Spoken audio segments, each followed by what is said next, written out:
Fathi Zbidi est artiste plasticien qui nous arrive de la Tunisie pour convier les Montréalais à une exposition, à une douce balade à travers son univers chargé de symboles, de références, de soleil et de fraîcheur. Tout ce qui vous est demandé est de vous laisser guider par votre propre instinct. Ombre, lumière, signes, pictogrammes, calligraphie et ces couleurs venues d'ailleurs, d'une certaine Méditerranée lointaine. Couleurs fraîches, courageusement juxtaposées et élégamment employées. À travers cette entrevue de M, vous connaîtrez de près l'artiste et son œuvre.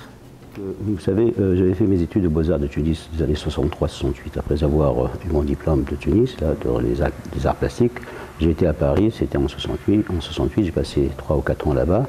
J'ai fréquenté des ateliers de maîtres, disons, français, comme M. Le Gueux, Jacques Yankel.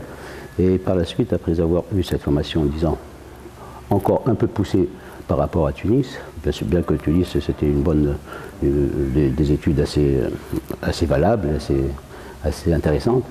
J'ai eu une formation, disons, à Londres dans la décoration d'intérieur, dans l'architecture d'intérieur. Et en rentrant, j'ai pensé encore un peu connaître ce monde architectural et mettre cette conception dans l'art d'architecture. Et j'ai commencé à travailler, là j'ai ouvert un cabinet d'études pour faire la conception, pour faire, disons, tout ce qui est création architecturale intérieure dans les hôtels, avec les banques étatiques et pas mal de privés. Entre autres, donc, lorsqu'on crée un intérieur, on crée un espace, disons, extérieur avec aménagement, on essaie aussi de mettre une petite touche, soit en sculpture, soit en fresque, soit en peinture aussi, pour agrémenter tout cet ensemble. Parce que quand on fait un intérieur, il vaut mieux aussi, on aimerait bien aussi laisser son empreinte aussi dans le cadre des arts plastiques. Oui.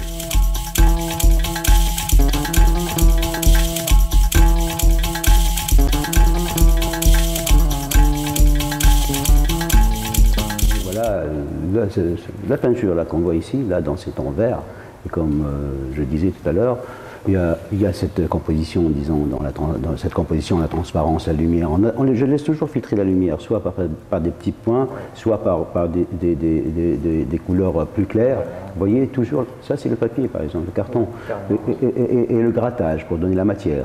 Et lorsqu'on compose, je compose, il y a ce petit graphisme-là qui peut-être rappelle quelque chose dans la tapisserie, notre tapisserie là, vous voyez, ces petits trucs-là rajoutés. La calligraphie, là, comme on l'a dit tout à l'heure, elle prend forme dans le fond de ces couleurs, de ces transparences.